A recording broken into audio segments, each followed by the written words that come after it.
Hello guys, welcome to our YouTube channel. स्वागत है आपका सभी का हमारे यूट्यूब चैनल पे। चलिए आज हम हिस्ट्री ना पढ़ के 10th क्लास की डेमोक्रेटिक पॉलिटिक्स पढ़ेंगे। मैंने सोचा आप लोग काफ़ी हिस्ट्री पढ़ के बोर हो गए होंगे, थोड़ा सा ऑफ द टॉपिक, मतलब काफ़ी चीज़ें हिस्ट्री भी आ रही हैं। तो 10th क्लास के अंदर ही मैंने बोला था आप लोगों को हर चीज़ कवर अप करवाई जाएंगी, 100 आउट ऑफ 100 मार्क्स का काम करवाया जाएगा। तो उसी सीरीज़ में आज हिस्ट्री ना पढ़ के आज हम पढ़ेंगे डेमोक्रेटिक पॉलिटिक्स। डेमोक्रेटिक पॉलिटिक्स जो है उसके अंदर चैप्टर नंबर 1 से ही हम शुरुआत करेंगे। और डेमोक्रेटिक पॉलिटिक्स में आपको मैं अश्योर करता हूँ, देखिए कि इसके अंदर जो डेमोक्रेटिक पॉलिटिक्स है इसके अंदर चैप्टर वाइज क्वेश्चंस करवा दूंगा। जो चैप्टर वाइज क्वेश्चन करवा दिए उन क्वेश्चनों से एक भी चीज़ बाहर नहीं जाएगी, इतना मैं आपको अश्योरिटी दे रहा हूँ। ज़्यादातर जो चीज़ें हैं एनसीईआरटी बेस्ड थिंग्स है, ठीक है। पूरी की पूरी जो मैं चीज़ें करवाता हूँ ना 10th क्लास पे, तो फोकस होकर एनसीईआरटी पे करवाता हूँ, ठीक है। 80 मार्क्स का पेपर होता है, ठीक है। 60 मार्क्स का थ्योरी होता है, 20 मार्क्स का एमसीक्यू होता है। एमसीक्यू के अंदर थोड़ा सा हमें देखने की जरूरत है, थोड़ा सा डीप स्टडी करेंगे तो वो भी हो जाएंगे। एमसीक्यूज के लिए मैं अलग से वीडियोस डाला करूंगा, अलग से सारा काम करेंगे।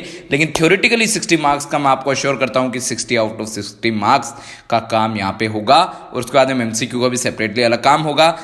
मैप का काम हो ही रहा है, मैप भी जो है ज्योग्राफी के मैप्स भी बहुत जल्दी अपलोड हो जाएंगे। चलिए शुरू करते हैं। डेमोक्रेटिक पॉलिटिक्स का काफ़ी इंटरेस्टिंग चैप्टर है। चैप्टर का नाम है पावर शेयरिंग।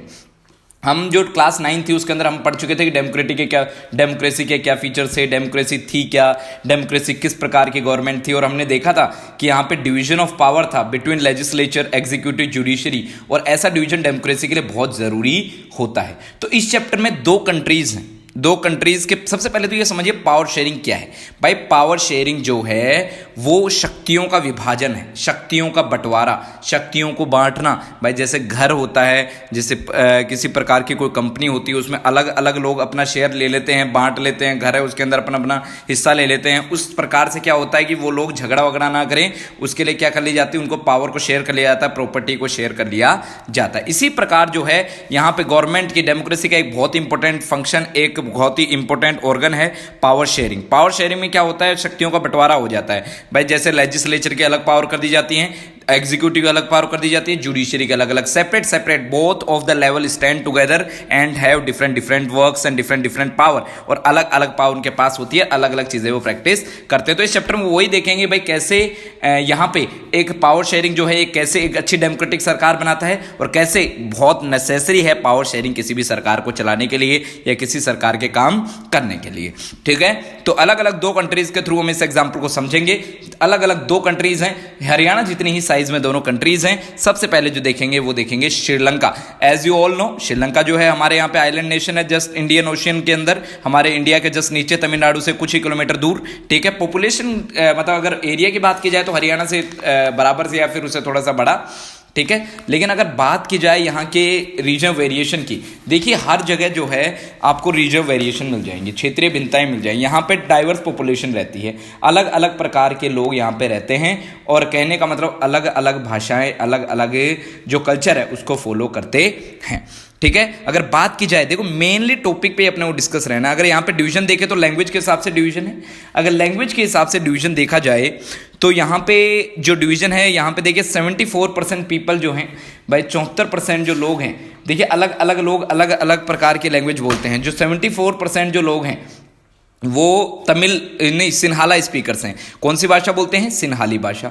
उसके बाद में अगर बात की जाए 18% जो लोग हैं भाई वो तमिल स्पीकर हैं। तमिल स्पीकर जो लोग हैं वो दो प्रकार से बटे हुए हैं। कुछ लोग हैं श्रीलंकन तमिल्स, ठीक है। Sri Lankan Tamils were the local inhabitants of Sri Lanka, वो श्रीलंका के इनहेबिटेंट्स हैं।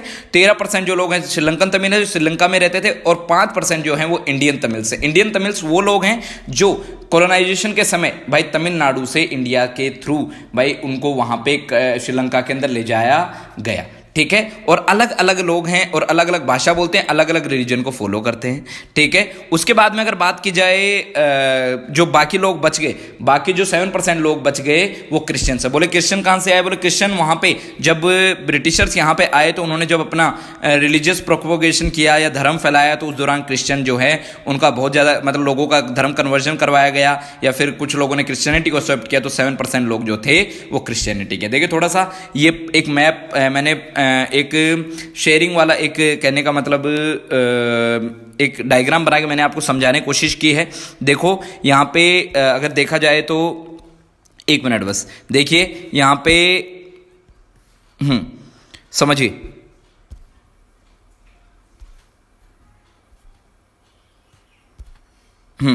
सबसे पहले देखिए कुछ लोग हैं सिन्हालीज जो हैं वो 74% है। देखो सिन्हालीज लोग 74% है, ठीक है। उसके बाद में अगर बात की जाए तमिल्स हैं, तमिल्स 18% है। 18% मैंने बताया, 13% जिनमें से कौन है श्रीलंकन तमिल, 5% कौन है इंडियन तमिल, ठीक है।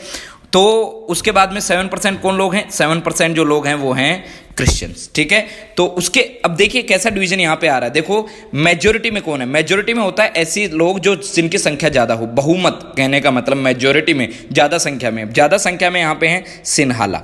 सिन्हाला लोग मेजोरिटी में है, यहाँ पे सिन्हाला कम्युनिटी मेजोरिटी में है, 74% उनका है, और 18% जो तमिल्स हैं वो माइनॉरिटी में है, और क्रिश्चियन तो आपको पता ही है माइनॉरिटी में है। तो देखा, बस एक बार अपन डिस्कस करेंगे कि किस प्रकार का डिवीजन यहाँ पे है, यहाँ पे कैसे डिवीजन है, क्या चीजें हैं। अलग अलग रिलीजन भी ये लोग फॉलो करते हैं। सिन्हालीज लोगों की बात की जाए तो ये बुद्धिज्म को मानते हैं, ठीक है भाई। अगर तमिल स्पीकर की बात की जाए या तो ये हिंदूज हैं या फिर ये मुस्लिम्स हैं। अगर क्रिश्चियन, तो क्रिश्चियन लोग आपको पता ही है क्रिश्चियनिटी को फॉलो करते हैं। तो अलग अलग धर्मों को ये मानते हैं, अलग अलग रिलीजन को फॉलो करते हैं।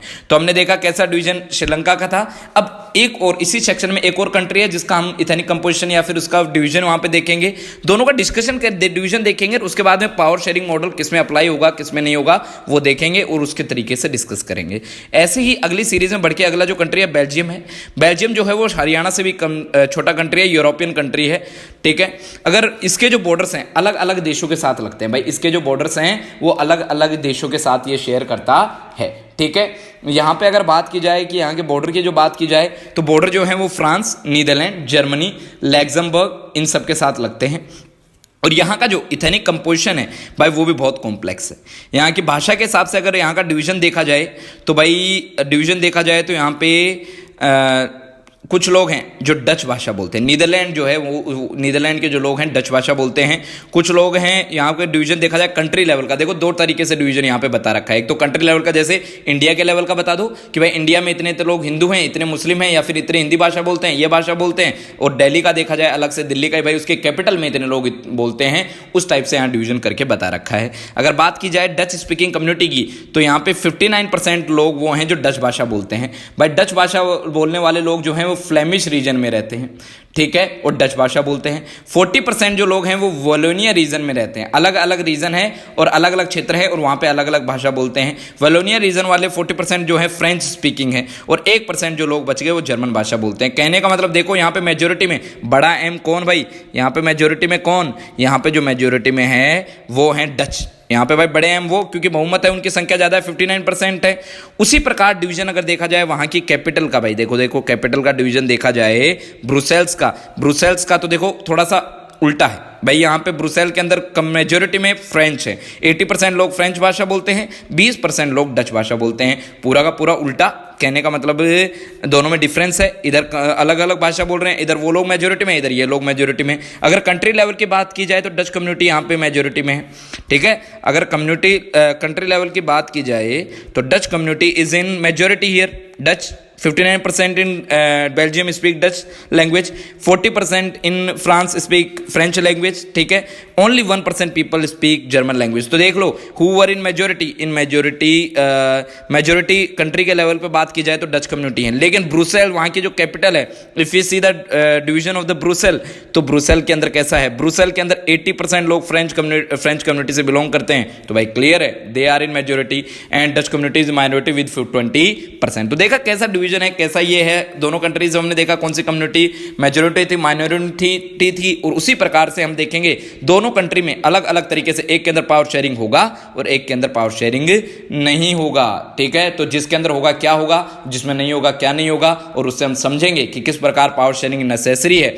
तो मैं अगले जो टॉपिक हैं उनमें यही डिस्कस करेंगे। मुझे उम्मीद है, देखिए एक चीज़ है कि मैं डेमोक्रेटिक पॉलिटिक्स में सीधे के सीधे आपको 4-5 क्वेश्चन बताऊंगा, 5-6 चैप्टरों के हिसाब से बढ़ते जाएंगे। इसके अंदर 4 क्वेश्चन बताऊंगा, 4 क्वेश्चन के बाहर कुछ भी नहीं बचेगा। 4 क्वेश्चन कर लिए, चैप्टर कर लिया, 3 या कहने का मतलब अगर 5 का क्वेश्चन आता है 5, 3 का आता है 3, तीनों पूरे के पूरे नंबर आपको मिल गए।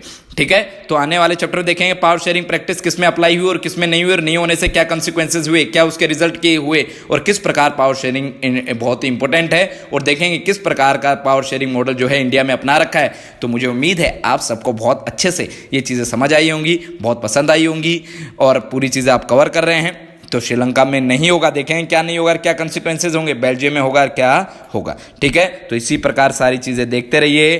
Thank you so much for watching, thank you once again. और ऐसे ही मैं आपको बोल रहा हूँ सारी चीज़ें कवर अप होती जाएंगी, सारी चीज़ें होती जाएंगी। इसी प्रकार सारा काम आपको बेस्ट टू बेस्ट वर्क यहाँ पे मिलेगा। सोशल साइंस का पूरा अश्योर करता हूँ 10th क्लास स्टूडेंट को कि best to best work will be done here, and more videos and more subjects are coming soon on the channel. ठीक है, more teachers and more things are coming. मैं आपको बता रहा हूँ बहुत अच्छा काम यहाँ पे होने वाला है, तो इसीलिए लाइक करें, शेयर करें, सब्सक्राइब करें। ठीक है, thank you so much for watching.